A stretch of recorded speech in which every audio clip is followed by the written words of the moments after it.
TinyTask versus AutoHotkey. Let's get started.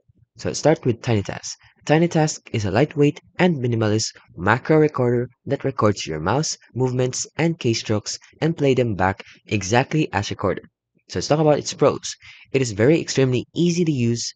It has a tiny file size which is approximately 35 kilobytes and there's no installation required. It's also great for repetitive click tasks like grinding in games or filling out forms. It's also portable and can be used from a USB stick. The only downside is there's no logic or conditions, and there's also breaks if screen resolutions or window position changes. There's no scripting support, and it's limited to your GUI based automation. Now, next we have is AutoHotkey.